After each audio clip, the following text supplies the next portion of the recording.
This is my collection of self-instructional foreign language courses published by the Linguaphone Institute. This collection appears so much smaller than the Assimil collection I showed you last time. For one thing, because while the Assimil courses come in those uniformly sized storage boxes that fit nicely on your bookshelves, the Linguaphone courses come in these gigantic, clumsy attaché cases that I tend to get rid of to save space. More importantly, though, it is a smaller collection because the Linguaphone range of foreign languages has always been smaller. Whereas Assimil now has 60 different languages and is expanding, Linguaphone never made more than 23 different languages, and they're contracting. Now they only offer 14 languages. I'm going to continue comparing and contrasting the two series throughout this little video review because they're very similar, both excellent. One important difference is that while the different generations of Assimil all employ the same methodological approach and vary from each other only in quality, the different generations of Linguaphone can use very different methods for presenting their material. I want to talk mainly about two methods that you can still track down. The books that you see on the left here are from the 1950s and 60s, and the ones that you see on the right are from the 1970s originally. Let me go back first, though, and show you, here's the complete series of Japanese courses, a vintage course from the 1920s. This is a Persian course, and for some reason they never put the dates of publication clearly marked in their books, but as this is a history lesson and the last line is, until when did the Qajar dynasty reign? And the answer is until 2 years ago. That would have made it 1925, so this method is from 1927. You can see that back then they employed bilingual columns, which is really an ideal approach. I have an Urdu method from the same era like this method. Unfortunately, it's Romanized rather than in the native script, but apart from that, just as this is a history lesson, these courses are chock full of history and literature and culture, and learning languages through these methods back then was really a rich intellectual experience. These methods deserve to be preserved in libraries, but unfortunately they are not. I have other vintage courses from the 1930s and 40s for other languages that show they're striving towards a uniformity that they attained in the 1950s and 60s series that I want to show you now. I'm showing you the table of contents for 5 or 6 different methods. And again, I recommend, as I did last time, that if this information is useful and helpful to you, you hear me out, but then shut me up by watching the videos again with my voice turned off and pausing frequently to look at the pages themselves. Use the zoom and the large screen to get an idea of what these methods were like. These are the table of contents. This is for the Japanese course, which was really excellent, unfortunately totally Romanized. And here is the table of contents for the Hindi course. And what I'm trying to show you is that the table of contents now for Greek is exactly the same. The course plan, the lesson plan in the 1950s was identical for all of the languages that they offered. They didn't force, here's the Norwegian course, they didn't force the grammar or the culture to fit into a mold. They were different to that degree, of course, but the basic lesson plan was the same. So that here's the Swedish course, and in the Swedish course, and in all the courses, lesson 20 is days and months, time. Lesson 41 is seasons of the year. Lesson 50 is literature.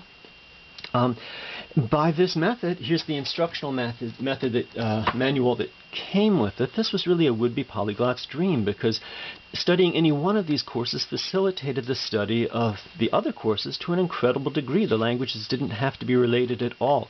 Swedish would help you a great deal with Japanese, or vice versa, because you knew the content before you studied the language. So all you had to do was acclimatize yourself to the new forms of expression, as they say in this wonderful paragraph that they have concluding the manual.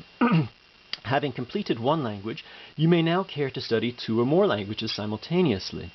By the Linguaphone method, it is possible to do this with an expenditure of very little more time and effort than is needed to learn a single language. Moreover, it is fascinating to compare the forms of expression given to the same idea in different languages.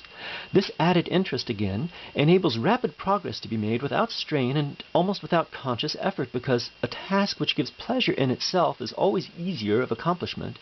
In fact, it ceases to be a task and becomes a pastime.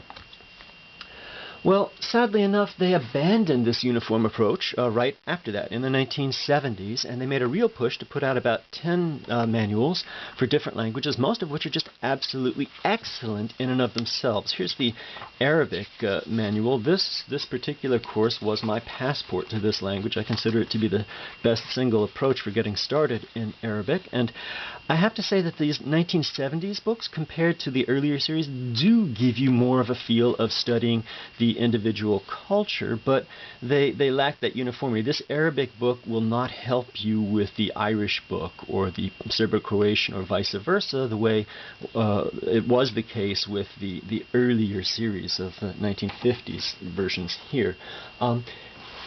As you probably noticed from on my shelves, here's the Chinese course, which I'm actively working with right now, and it's just absolutely another outstanding course.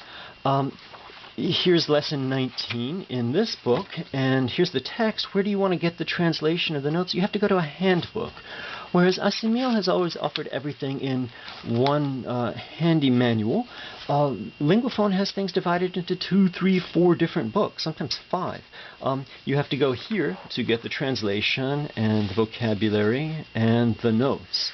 If you're going to sit and study at a desk, this doesn't make any difference to you. But if you want to go out and shadow in a park like I do, it does make it a little less convenient, and you can always lose one of these books. So I don't see any particular advantage to having them in separate manuals. Apart from that, though, I'm going to continue leafing through the pages of this earlier method. Again, this is Swedish, but it could be any of the 1950s or 60s courses.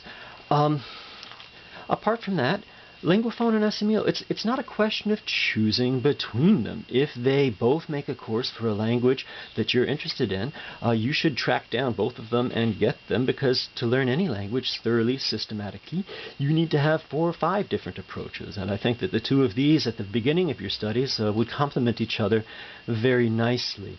Linguaphone is a bit more, as you see, systematic, going through features of life. Assimil doesn't have this sort of lockstep structure and has that attempt at humor that is absent from these. So it's a question of your personality, which approach you would find more congenial. I personally use them both at the same time. In terms of their quality, they're quite the same. The recordings can be sometimes too slow, but they're nice. They're made in a studio by actors, and there's no distracting background noise. They're entirely in the target language. So Linguaphone succeeds every bit as much as Assimil in giving you the feeling that when you open one of these boxes, what you're being given is a real sample, a chunk of a living language that's up to you to internalize. And both of them are absolutely excellent for doing that. So there you have it. Unfortunately, the Linguaphone company now has gone into all-talk, audio-only materials, which you can sample by going to their website. I just don't like that kind of approach, so I'm not talking about it. But these older methods are very, very much worth tracking down, and investigation and implementation into your study regimen.